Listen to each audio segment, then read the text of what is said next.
Hello, everybody. Welcome to Tarot and Attachment. My name is Erin Smith, and I am a professional tarot reader and an associate marriage and family therapist in the state of California. And I'm coming on today because we are going to be having a new moon in the sign of Scorpio tomorrow, November 19th. So I wanted to check in with the cards and see what archetypal themes are arising at this time. So there's a lot going on in the world, and I'm curious to know how some of these circumstances might be playing out in relation to what themes are coming up in the collective. So I'm going to do my thing. I'm going to go silent. I'm going to concentrate while I shuffle, and I will be with you momentarily.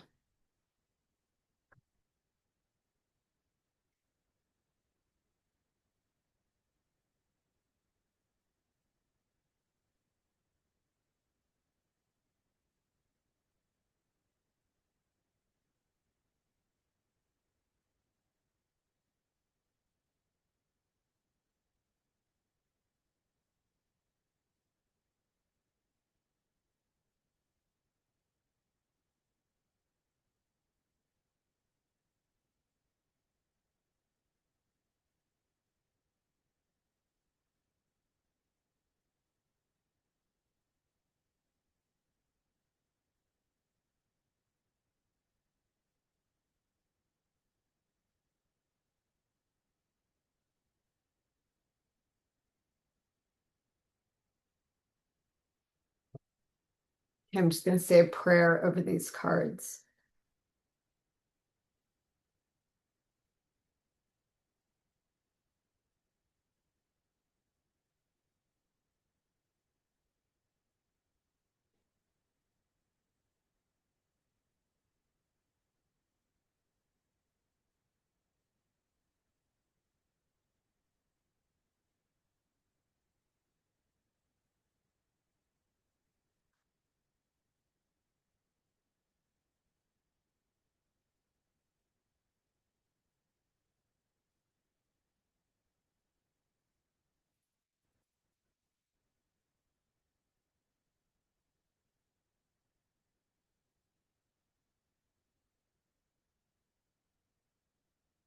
Hmm.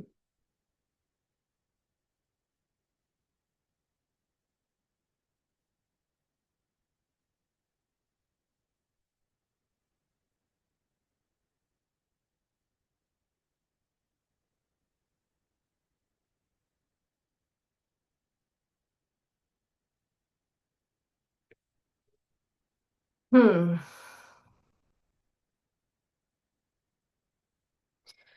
So, some interesting cards and cards that I'm slightly surprised by.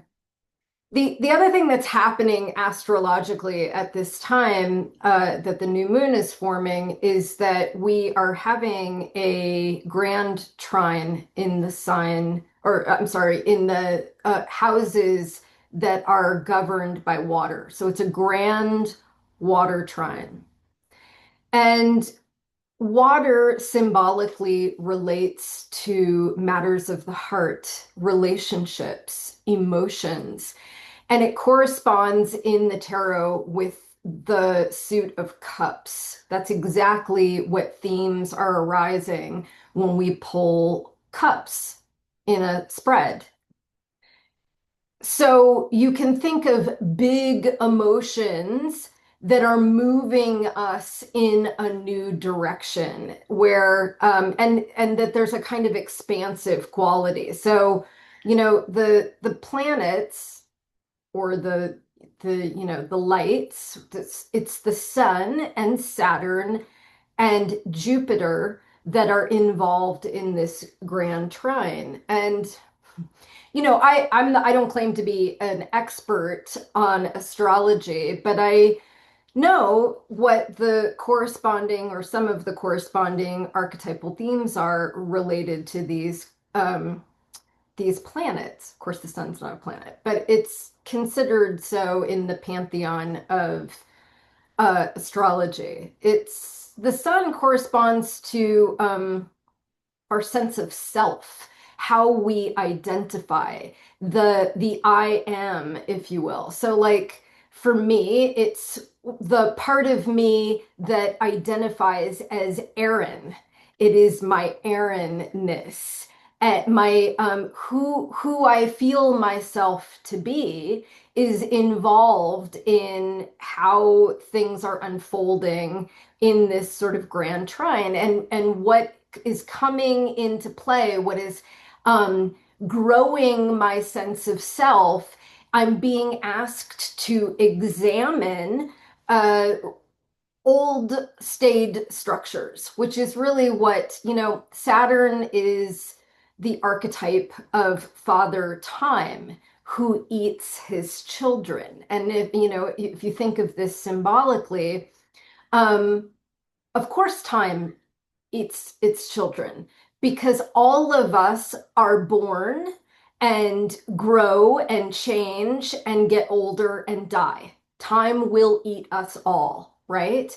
And so obviously when you're thinking about this on an individual level, that's true. Like I'm going to naturally uh, associate my sense of self with different things in different seasons of life. The person that I was in my 20s is very different than the person that I am today. I am now an elder. I am in moving into the latter half of my life. And so, what structures have I built through time, dedication, some of the themes that are associated with Saturn are, building our character through significant challenge and essentially forming a resiliency in the face of um, situations that I have to transit with consistency. I have to take responsibility in my life for certain things. I mean, all the things that we have to take responsibility for. How am I providing for myself? What kind of training do I have to dedicate myself to in order to become a person who is revered in their field? These are kind of Saturnian themes. And if you think about it in the collective, you can think of Saturn as sort of like governing institutions or governments, systems of organization that come together through tradition and establish themselves over time. That's one way you can think about Saturnian themes. And then Jupiter tends to be about dissolving boundaries. It can be affiliated with sort of a spiritual orientation, the larger sense of self than just my ego identifications. A more universal type of consciousness. So, you put these themes together and it starts to get really interesting, particularly when it's occurring in terms of our relational or emotional orientation. So why am I saying all this? Because what's coming up in this reading has a lot to do. I mean, look at all of this sword energy. So swords, in some ways, I mean, not really, but in some ways in the human experience are diametrically opposed to uh, cups or matters of the heart. Swords govern the mind, our perception, our thoughts, our understanding, our mental narratives, the way that we think about things and the way we communicate those thoughts. So, and in our culture, in many ways, we are taught to venerate the mind. We are often a culture that denigrates emotions. Oh, I mean, And we also tend to relegate emotions to the realm of the feminine. We tend to belittle men if they are emotional. In fact, we tend to belittle women if they're emotional too, right? You're too emotional to be able to hold office. These are some of the biases that Western culture holds. Typically women are acculturated to be the keepers of the relationship. Therefore, it behooves us to cultivate an emotional intelligence so that we can negotiate the complexity of relationships within the family system and out in the world at large. Whereas men tend to be relegated to the realm of ideas, I mean, again, this is just sort of how Western culture has organized itself over the last 2000 years. It's not that it inherently has to be this way. In fact, to a large degree, what this reading is asking us to consider is what staid ideas about human society, the organization of human society, needs to be abandoned because it no longer serves us, because it's organized around an old idea that is a limiting self-belief and is holding us back from a greater evolution. Again, both personally and collectively, because, you know, um, these archetypal themes, we can see them laced through the fabric of human existence. So it's going to affect us personally in our personal interactions, but also in what we're seeing in the collective. So the Five of Swords is no ground gained or lost. It's a stalemate. It's stuck. It's stagnant. It's not moving forward in any way. It is, I sometimes associate the Five of Swords with writer's block. It's getting hung up. It's not being able to see any other possibilities. You've come to a standstill in your perception about how things are. And what Spirit is saying is that we are, again, coming into a time where we have to begin to let go of these old ideas that we're hung up on, these limiting self beliefs, these cognitive distortions that have been governing the way that we live in the world and that really impede our ability to to feel anything, to feel compassion for one another, to feel a sense of kindred responsibility for caring for other people and ourselves, right?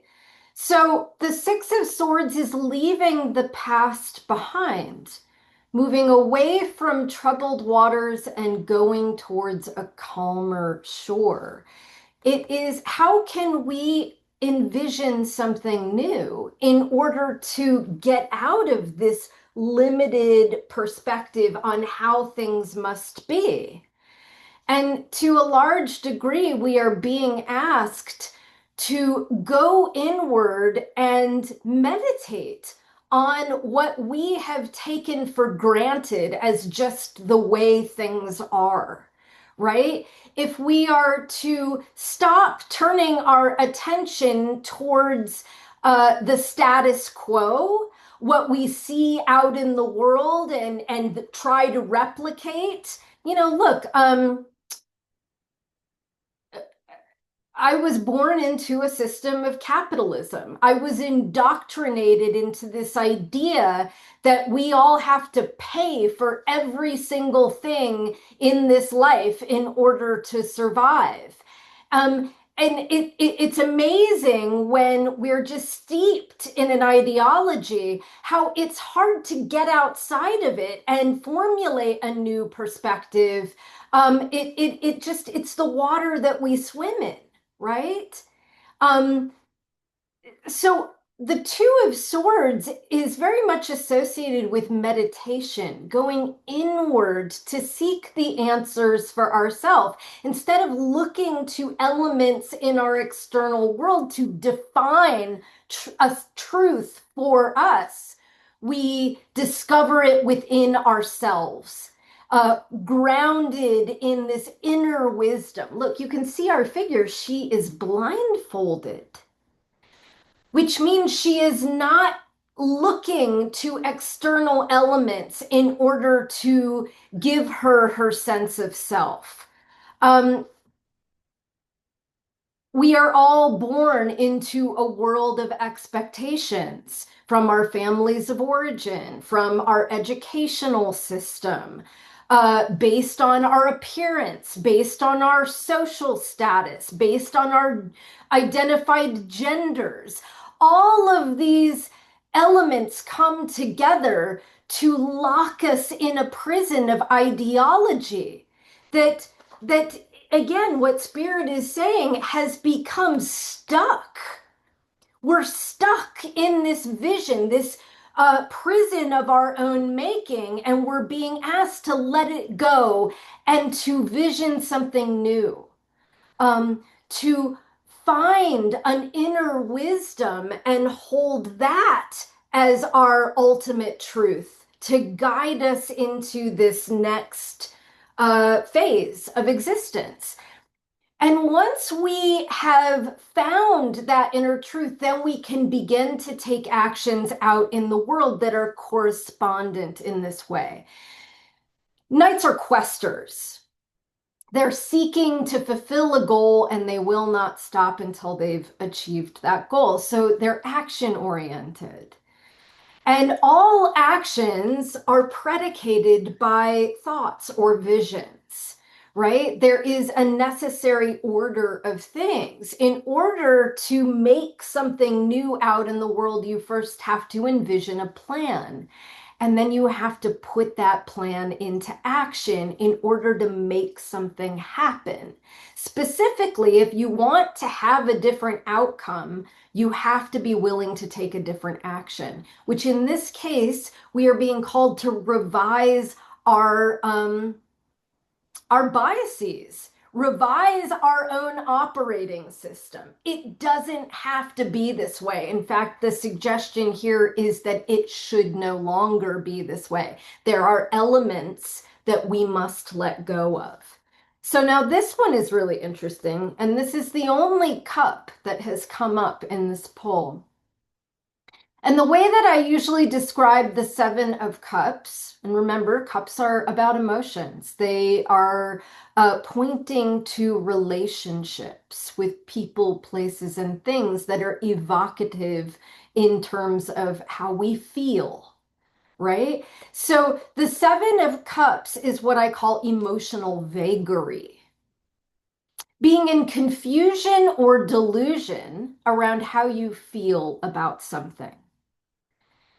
It's foggy, it's murky. It's that sense of like, I don't really know how I feel about this. It's not coming through in a clear manner. And one thing that I'm going to suggest is that part of that may be because we're navigating the world disconnected from our bodies. How do you know you feel a certain way? If you ask a person this is something that my meditation teacher used to illustrate to us often. By and large, if you ask a person, how do you feel, you are likely to get an answer like this. Well, I'm so stressed out. I don't have enough money for rent this month, and my roommate left without paying they'll give you a narration of a story, but they won't tell you how they feel in their bodies. Because here's the thing about emotions, they live in the body. They are, there's a sensory experience associated with emotion. So stress or anxiety may reveal itself in your experience by elevating your heart rate, a contraction in your chest, making it difficult to breathe, shallow breathing that's quick, a tingling sensation that's causing heat to radiate up into your face. These are sensory expressions of an emotion. And when we are disembodied, when we're only existing from the neck up, it's very hard to know how we feel about things. And here's the other thing that one must consider in this poll. Emotions are our internal compass. We go towards things that feel right. We tend to move away from things that don't feel right. And if you're cut off from your emotional experience, it is just a lot harder to make decisions about how it is that you wish to navigate the world. And that's really what our friend, the Seven of Cups, is indicating. In general, this card comes up in readings when we're afraid we're not going to get what we want or we're going to lose what we have. There is a kind of undercurrent of fear, a fear that if we move in the direction towards something that we long for, a partnership, a profession that is meaningful to us. Anything that is something that we wish to create in our lives based on being compelled emotionally to do it, the threat of that not happening can sometimes undermine our ability to identify that desire in the first place. It's easier to not want something than it is to try for something that you fear will be withheld. And so there's a feeling here of like, we have to get clear about what we want to see out in the world. Are we satisfied with continuing to live along the lines of how we have been existing up till this point? When we look out into the world and we see systems of oppression and cruelty and designed scarcity in order to enslave people in a hierarchical system where labor produces wealth only for those at the top. Are we really willing to forgo a new way of being for fear that they're not going to let us have it? We have to get clear about what it is that we want. And in order to do so, we have to drop into our hearts. We have to become heart-centered. We have to cultivate a sense of compassion for the suffering of others that we see out in the world and a desire to do something different, to help people. And, it's not easy because in order to do that, it means that we have to be willing to tolerate the pain and the grief of seeing the harm that's being caused by the system that we have all been living with. So the price of admission for something new is the willingness to feel the discomfort of acknowledging the pain of what is. And when we can sit with that, and when we're truly willing to be with our own discomfort, our own sadness, we're willing to see it in others and to be with the sadness of others, then we can begin to formulate a new idea. But, look, not surprisingly, here's our friend. Oh, by the way, the devil is very much associated with Saturn. It's not to say, Saturn in astrology is considered a malefic, which means that it tends to have some difficult energy. But just like any archetype in the universe, there is always a shadow side and then a benefic side. So, and if we are employing the philosophy of alchemy, we can always take what is existing in the shadow and what has been disowned, reclaim it and transform it so that that energy can be redirected towards something that is life affirming. And so, what's really important to remember in the imagery of our friend the devil, so certainly the devil represents systems of oppression, power iniquity, and often under the guise of domination, deception. I mean, it's a perfect representation for what we're experiencing right now, specifically in this country, but really across the world. We are seeing a struggle against fascism and authoritarianism and this desire to enslave people and make them subordinate to this small elite few.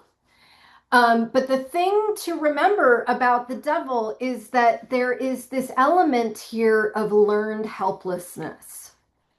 So I've described this in the past, but I'll describe it again. In psychology, there is a principle that is called learned helplessness, and they have created laboratory experiments to explore this phenomenon. And it's not a very ethical experiment. I don't think that they do this anymore. I want to say that this was something that was designed in the 60s and 70s. I may be wrong about those dates, but I don't, like I'm saying, I don't think that this is an experiment that would be done today because it's harmful. So what they do is they set up a dog in a kennel with a metal floor, and there's a divider that the dog can jump over. The room is divided into two sections. One section of the floor is there's an electric shock sent through the floor. And what does the dog do? The dog jumps over the partition, right? Totally instinctually, get away from the pain. It's what we all do, right? We are all inherently designed to recoil from the hot stove, right? So that's normal. Well, what happens when no matter where you go, the circumstances are painful, right? Both sides of the room now are being sent an electric shock. So no matter where the dog goes, they are subject to that pain. And you know what happens? They just sort of they give up. They give up in defeat. They believe that nothing can that there's nowhere to go in order to protect themselves or keep themselves safe.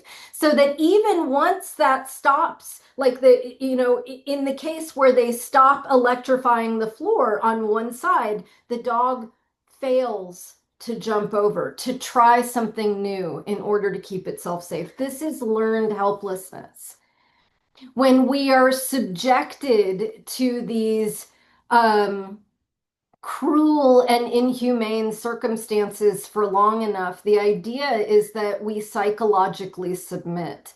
And of course, this is what the powers that be hope we will do. But this card is trying to show us we actually have to take our power back.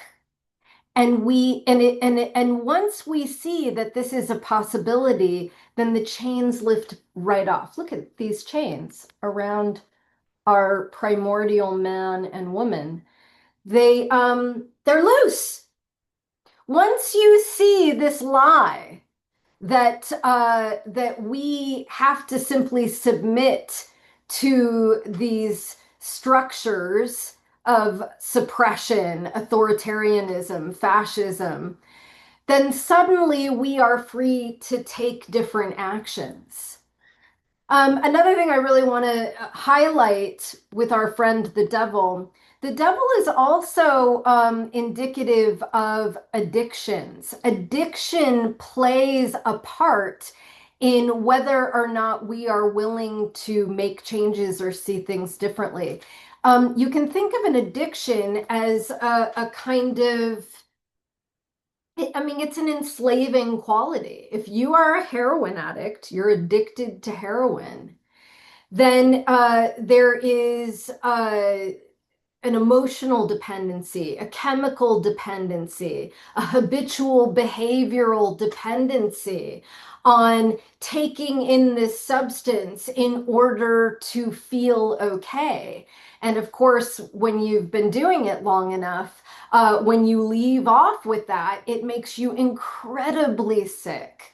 The withdrawal symptoms of, getting off of an addictive substance can kill you. I mean, like if you're an alcoholic and you're at a certain stage of alcoholism, to quit cold turkey can actually kill you. You can have the DTs. And so a lot of what's being said here too is what are we addicted to that's distracting us from seeing the bigger picture, seeing where we can rebel against these systems of oppression and take our power back? How are we complicit in this deception that's being perpetrated against us? And how can we, again, see things more clearly? How can we disengage from the addictions of the material world, go within and seek our own truth?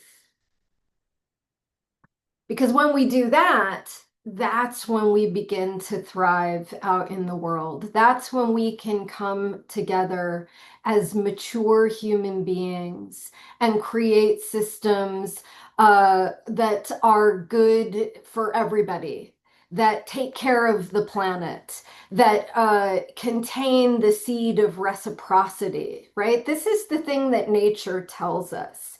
Nature is this beautiful example of reciprocity, of cooperation. You can think of it in terms of a tree that is in cooperation with the mushrooms. The mushrooms send out their hyphae below the ground and they cull nutrients and they feed it into the roots of the tree. And in fall, when the tree drops its leaves and those leaves decay on the ground, then that mushroom can take in the nutrients of the decay. It's this perfect symbiotic system. It is not hierarchical. It is based on inherent cooperation. And we too, as human beings, could design society to be more like that. Systems of mutual aid and reciprocity that allow everyone to thrive, not just a few. This is how I am choosing to interpret the King of Pentacles. Kings represent mastery, maturity, becoming wise through experience. Uh, and of course, Pentacles represent the earth. They represent having your material needs met in a profound and abundant way. And finally, here we have the Nine of Wands. And I think of the Nine of Wands as the self-confidence card. It is saying, yes, we've been knocked around in the battle of life. We feel defeated in many ways. This is a time in particular where many people feel defeated, and understandably so. But what we are called to do is understand that we have acquired knowledge and skills as a result of having transited difficulty in the past. That we have the resources collectively to fight back against systems of oppression. And so it is important for us to have greater self-confidence in our ability to move away from these stuck, stayed structures that no longer serve us, go within to discover these deeper hidden resources of wisdom and put them into practice out in the world, to center ourselves within our hearts so that we might have compassion for ourselves and others in order to create a world that takes care of all living beings. This is my message for you today, and I wish you many blessings on this new moon. Take care.